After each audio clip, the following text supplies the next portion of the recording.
ceasefire shattered again. Israeli jets roar over Lebanon, striking Hezbollah sites from Bekaa to Arabsalim. Jerusalem calls it defense. Beirut calls it violation. As the IDF trains for an October 7th style assault and raids push 15 kilometers inside Syria, the northern front simmers once more.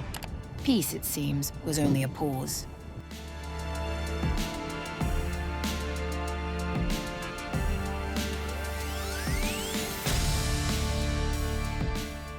At least 4 people have been killed in Israeli airstrikes targeting eastern and southern Lebanon. The country's Ministry of Health confirmed the deaths, calling it the latest breach of the ceasefire deal signed last November. The ministry said on October 23rd that strikes targeted mountainous areas in the east, killing 2 people. Later in the day, 2 others were reported dead in a separate attack on Arabsalim in southern Lebanon. The national news agency reported that an elderly woman was among those killed. The agency also said Israeli warplanes launched a series of intense strikes on the eastern mountain range in the Bekaa region, near the border with Syria, and that 2 additional attacks targeted the Hermel range in the northeast. Meanwhile, the Israeli military confirmed that it had carried out airstrikes against Hezbollah-linked sites in eastern and northern Lebanon. The IDF's Military Intelligence Directorate had identified terrorist operatives at the training camp who were trained to shoot and use various weapons in the Bekaa Valley of southern Lebanon.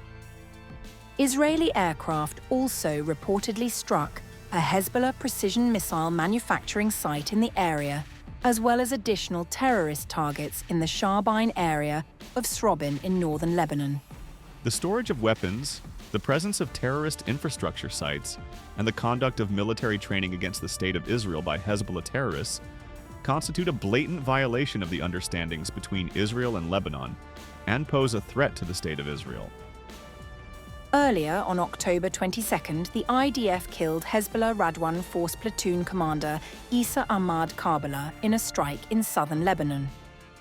The area where the strike occurred is roughly halfway between the Israeli border and Beirut. The terrorist facilitated the transfer of weapons in Lebanon and promoted terrorist attacks against the State of Israel. The activities of the terrorist constituted a violation of the understandings between Israel and Lebanon. Israel has continued near-daily air operations across Lebanese territory, particularly in the south, while maintaining positions at several border outposts, despite a truce requiring full withdrawal earlier this year. The current escalation follows months of tension since October 2023, when Hezbollah began launching rockets toward Israel in what it described as an act of solidarity with Gaza after Israel's offensive on the enclave.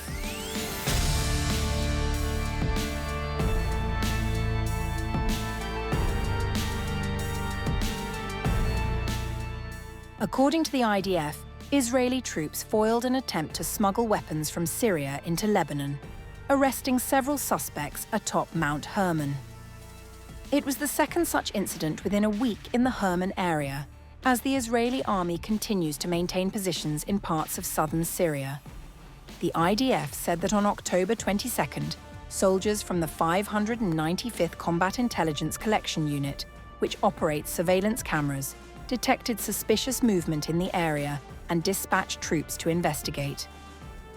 Forces from the 810th Mountains Regional Brigade and field interrogators from the Intelligence Directorate's Unit 504 detained several suspects near the peak of Mount Hermon. According to the Israeli military, the individuals were attempting to smuggle firearms into Lebanon, and they were taken for questioning. A photograph released by the IDF showed the confiscated weapons, including a handgun, 3 assault rifles, and 9 magazines. The IDF said it has been stationed at 9 posts inside southern Syria since the fall of the Bashar al-Assad regime in December 2024. Most of these positions are within a United Nations patrolled buffer zone along the border, with 2 located on the Syrian side of Mount Hermon. Israeli troops have been operating as far as 15 kilometers inside Syrian territory, aiming to intercept weapons that, according to the army, could reach hostile groups such as Hezbollah. On October 18th, the IDF reported seizing grenades, handguns, rocket-propelled grenades, and ammunition during another smuggling attempt along the same route. The suspects in that case were also detained for questioning. The Israeli military said these operations are part of its broader effort to prevent arms transfers that could threaten Israel's security and to curb the movement of weapons across the Syrian-Lebanese frontier.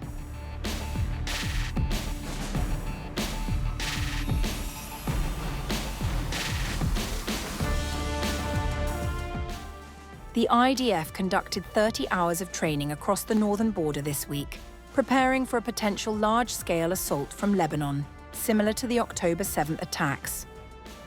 One of the central scenarios tested the army's ability to defend the coastal city of Nahariya if hundreds of militants attempted to infiltrate by air, land, and sea. Forces simultaneously practiced responses to simulated takeovers of northern communities, IDF facilities, and border outposts. By the night of October 22nd, the exercise moved into its second phase, shifting from defense to offense inside Lebanese territory. Troops were also trained to prevent hostages from being smuggled across the border. The ground training center designed the drills to push soldiers to their limits without concessions. A senior officer acknowledged that some units failed their missions, with battalions needing replacement or recovery mid-drill. There were places where battalions failed their missions severely. According to IDF officials, the drills were built around Hezbollah's pre-war capabilities, sometimes exaggerated, to test readiness. The officer said Hezbollah's capacity to launch a major attack is now limited, but stressed that Israel must prepare for every possibility. At this point, can they execute something like what we practiced as they could before? Probably not. But our starting point is to prepare for both the easy and the hardest possibilities. We can't know what will happen. The assumption is that it will happen unexpectedly. Not because I don't trust intelligence, but because intelligence can't know everything. That's why all the scenarios were surprise attacks, to connect the dots into a complete picture. Hezbollah's capabilities have been badly damaged, but they are trying. Their numbers and coordination are now very limited. The official added that continuous operations inside Lebanon provide both short-term and long-term security advantages, while the army has since strengthened its defenses with new forward outposts, emergency squads, and rapid response units.